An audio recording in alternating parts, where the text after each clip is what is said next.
Mira, tu tesis se llama El estudio de los conceptos de distribución de probabilidad y regresión lineal. Por eso la tecnología digital. Tú presentas más que problemas, si hay problemas atrás de todo esto, más bien la idea que tú tenías, entiendo, es que los alumnos captan estos dos conceptos. Sí. Sin embargo, en tu marco teórico únicamente te refieres a la resolución de problemas. ¿No crees que hubiera sido conveniente o por qué no incorporaste algo en este marco conceptual o marco teórico? ¿Por qué no incorporar algo que se refiere a la adquisición de conceptos, además de la resolución de problemas? Sí, sí, tienes razón ahí. Yo, en la parte de resolución de problemas, lo que se conoce como recursos o estrategia de conocimientos previos, es ahí donde yo me centré en esa parte que los jóvenes deberían de tener incorporadas algunas ideas, cosa que sucede y cosa que en ocasiones no sucede. Si en efecto yo no, siéndole honesto, y alguna vez lo platicábamos aquí en el seminario, cuando la investigación uno idealiza de una forma una investigación, en ocasiones los resultados y las cosas se van saliendo un poquito de control, y entonces en una primera instancia yo creo que sí hubiera sido pertinente a lo mejor mencionar algo con respecto a algunos teóricos para llegar a la parte de las definiciones, ¿no? Porque yo no, o sea, solamente utilicé la parte de la resolución de problemas, porque prácticamente a ellos se les presentaron situaciones las cuales se fueron discutiendo y con la tecnología fueron haciendo conjeturas, hicieron gráficas y fueron encontrando patrones, básicamente. Pero sí, tiene razón ahí. ¿En qué fue por lo menos Muy bien, entonces un trabajo que sí es interesante. Entonces solo voy a tener unas poquitas preguntas locales. Por ejemplo, solamente son 13 participantes. Sí. Es que un quinto semestre de bachillerato. ¿Es que es una materia opcional o qué? Porque no son muchos, ¿no? Sí, no, ellos eligen. Aquí el detalle, bueno, y aquí está el profe Héctor que me hizo favor de prestarme sus alumnos y de hecho ayudarme con el aula de cómputo.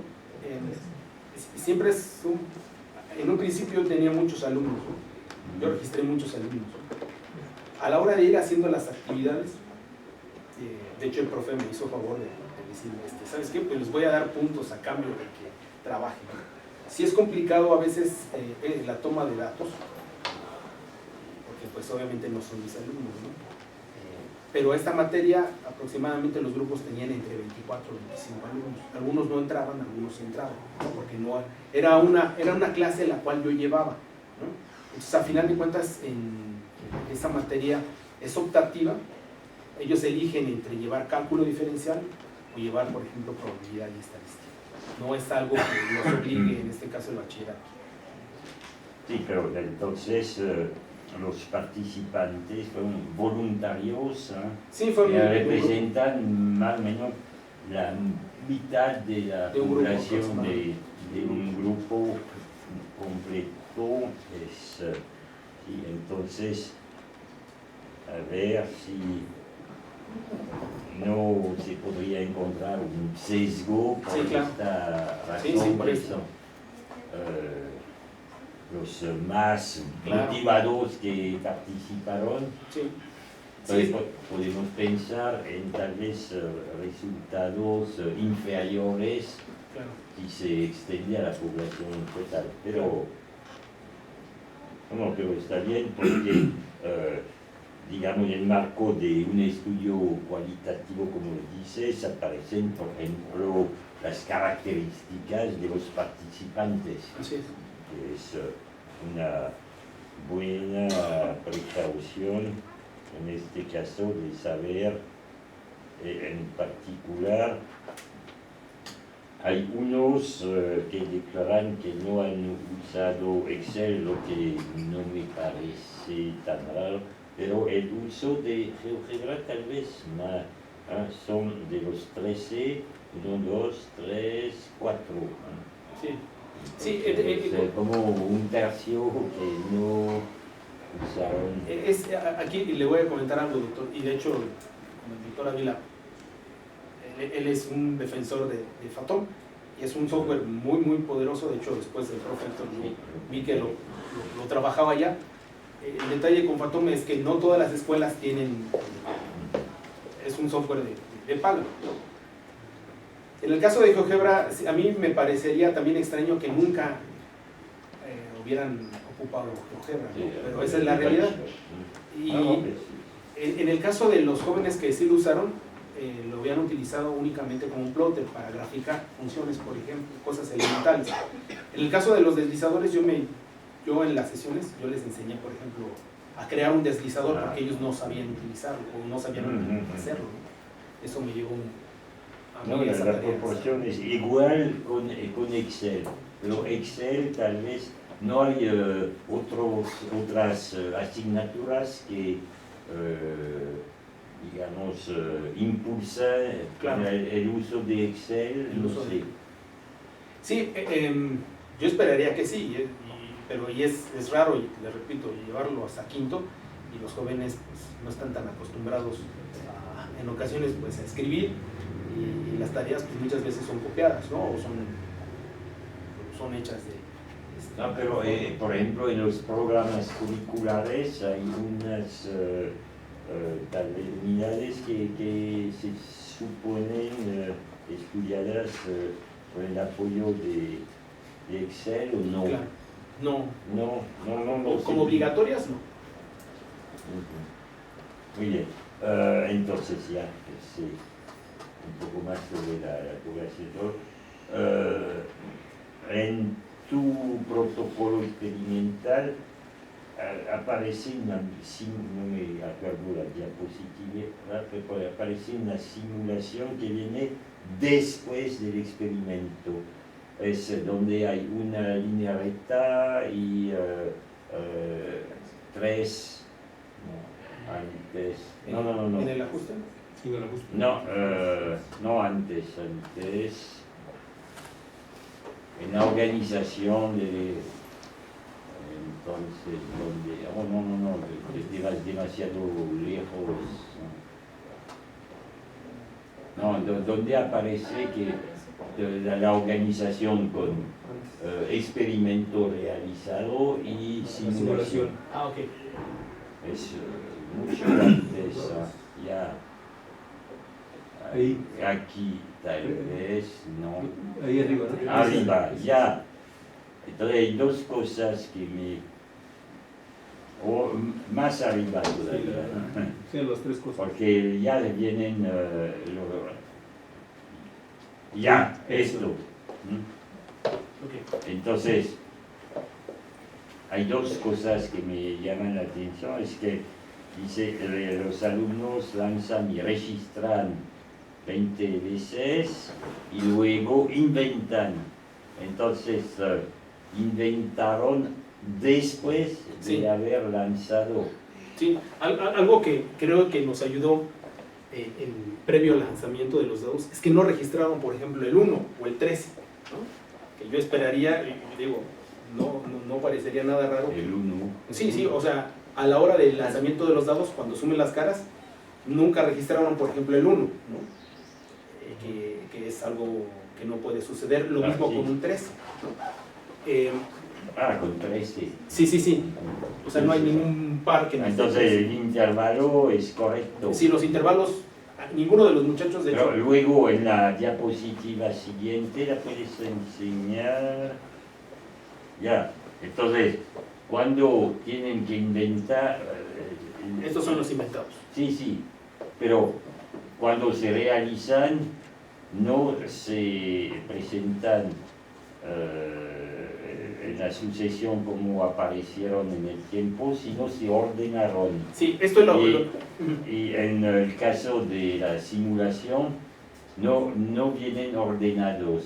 No, Entonces, precisamente una modalidad de pregunta con resultados ordenados tal vez podría cambiar digamos, las frecuencias de los resultados inventados. claro. Sí, de hecho estos son los inventados, perdón, Los simulados, simulados. y estos son los inventados. Sí, pero ves que no es homogéneo porque Sí.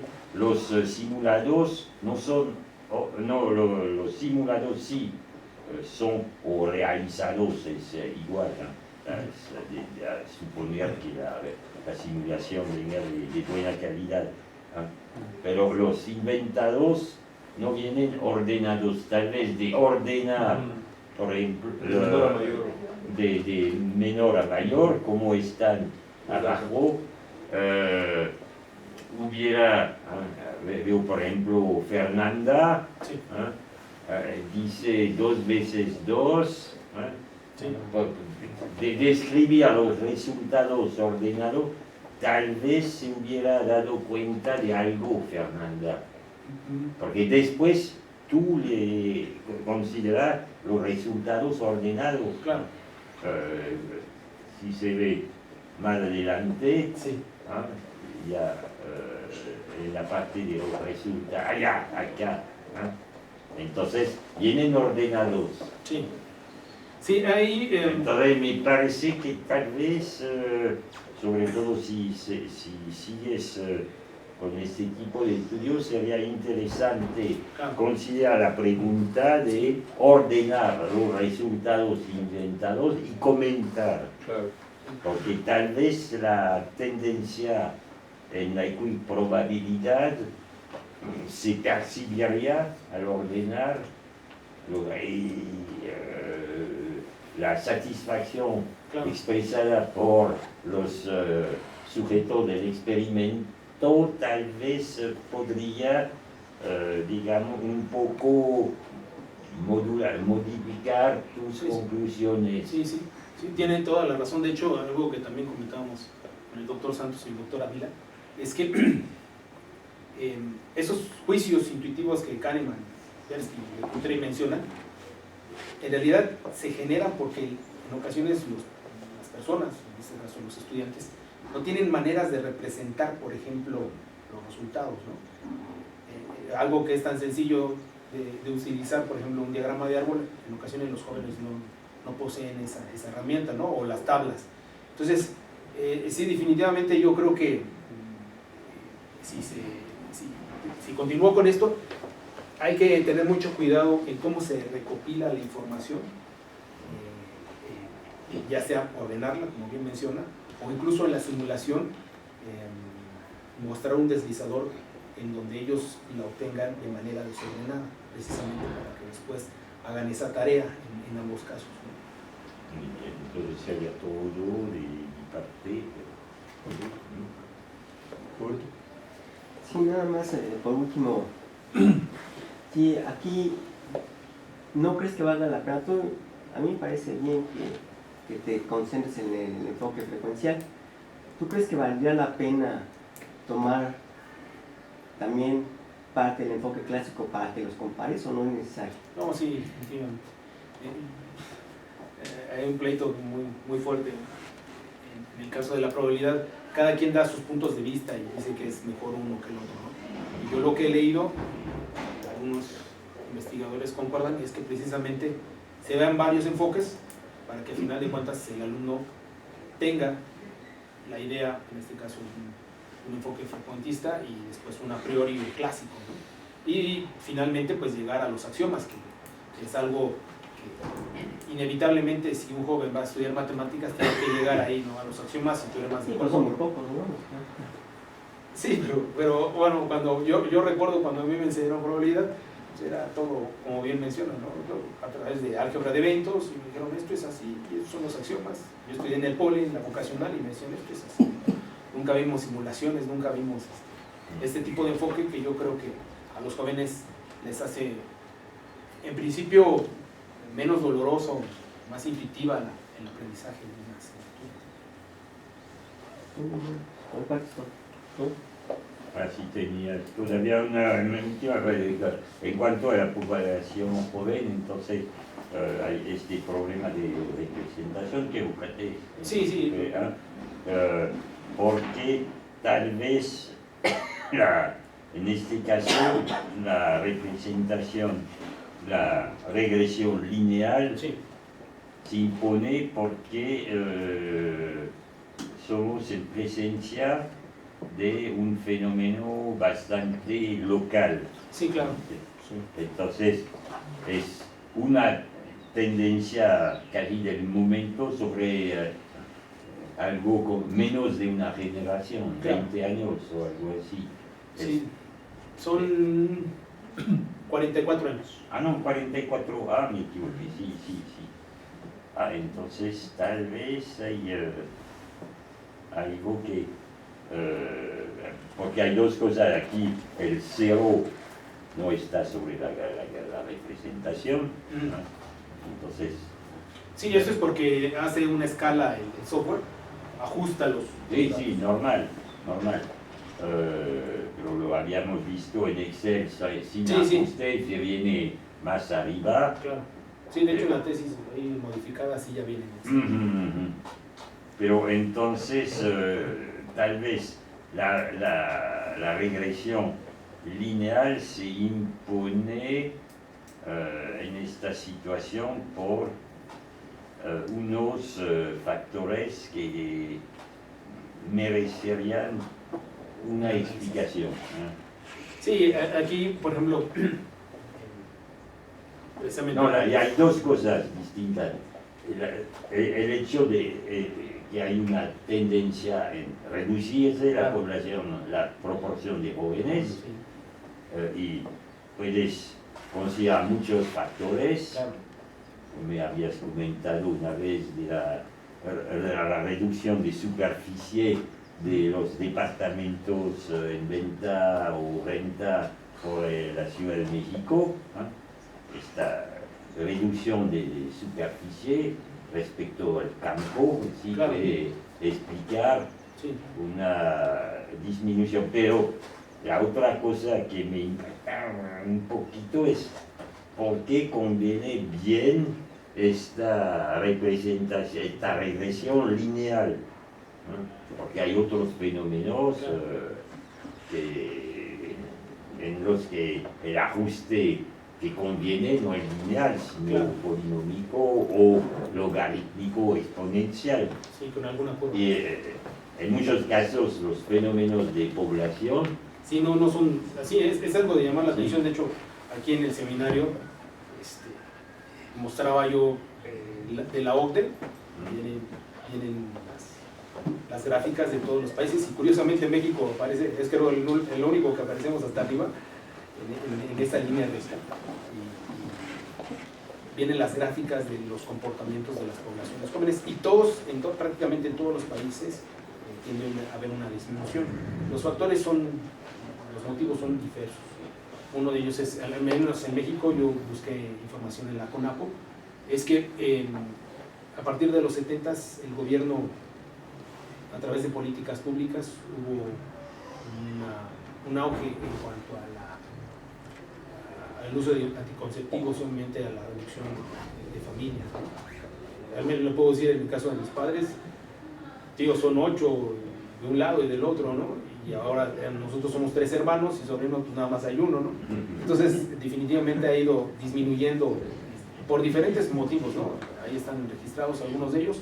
Uno de ellos es el económico y otro son las políticas públicas. Pero en tu respuesta sí ya subrayaste un elemento que podría ser importante. Tal vez merecería comparar el carácter de esta regresión con la que se puede observar en otro país. Claro, sí. Sí, sí. Se ve. Entonces, si hay otro estudio, entonces en la prolongación de esto, tal vez podríamos entrar en un estudio comparativo del fenómeno en varios países. Sí. Porque normalmente ya pues sí, cuando el estudio es muy local, Sí, por digamos la idea de tangente, una curva, pues la regresión lineal se puede imponer, pero son un periodo de 40 años, sí, es muy poco.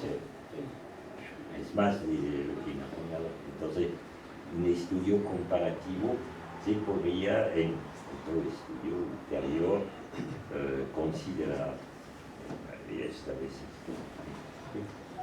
Bueno, nada más aprovechando que está esta gráfica, no sé si te haya dado tiempo de platicar con los alumnos sobre la tendencia, porque hay que ser muy cuidadosos, ¿no? Claro, sí. O sea, la recta se ajusta a esos puntos, Claro. ¿no? Pero más abajo, pues Sí. probablemente no, ¿no?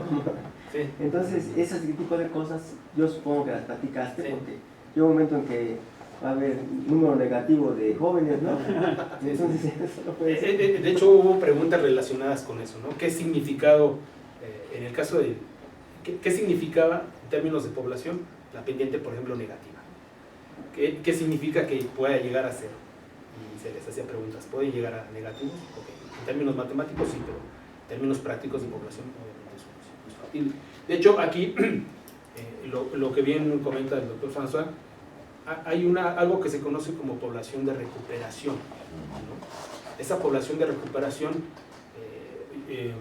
aquí habría que ser cuidadosos porque probablemente esta curva deje de ser línea recta a partir de unos años y tiende a ser asintótica, ¿no? O habría que ver igual y tiende a aumentar. Pero prácticamente con esos datos ajusta una... No se puede hablar de ese pedazo, ¿no? Exactamente, en ese periodo de 44 años. Está bien. Nos abrimos las preguntas al público. Si alguien tiene alguna pregunta. Buenas tardes. Primero, felicidades, tienes un muy buen trabajo en manos que tiene todavía un potencial más rico para explorarse, ¿no? Concuerdo contigo en que probabilidad y estadística es un gran dolor de cabeza para todo el mundo, ¿no? Hasta para los matemáticos. Un comentario más que una pregunta. Esta última actividad sobre la que se estaba discutiendo ahorita, podrías también considerar para extenderla, ampliarla o conectarla hacia otras cosas. Claro, sí. Tomar el contexto de el modelo de transición demográfica. Sí. Según yo, ese es el modelo que dice qué pasa, ¿no? con la tasa de mortalidad y natalidad. Así es. Y según yo, ese es el modelo que reina ahorita para explicar eso. Entonces, las preguntas que te plantean tus estudiantes darían para abordar ese tipo de cosas, ¿no? Redirigir, Claro. Generar una discusión, etc. Ese era el único comentario, el otro te lo hago después de las felicitaciones. Ok, sí, tienes razón. De hecho, mira, aquí en resolución de problemas algo que se discute de manera frecuente es que una vez que se tiene resuelto un problema, pues extenderlo es algo que se busca, no nada más quedarnos con eso, ¿no? Extender la discusión, buscar una generalización y demás, ¿no? Yo creo que una vez que terminé el documento, sí, en efecto, como bien mencionas, existe mucho potencial también de los dados, ¿no? Hace falta, bueno, honestamente me hizo falta tiempo y muchas otras cosas, también expertise, ¿no? De ser honesto. Pero yo creo que a partir de lo que se obtiene aquí, yo creo que a mí me queda como aprendizaje ir tomando lo que funcionó o creo yo que funcionó y lo que no, cambiar tanto los cuestionarios, la forma de recopilar información, porque creo que sí, en efecto, puede sacársele más provecho a esto, pero sí. Es esa parte. Gracias. Bueno, si no hay más preguntas,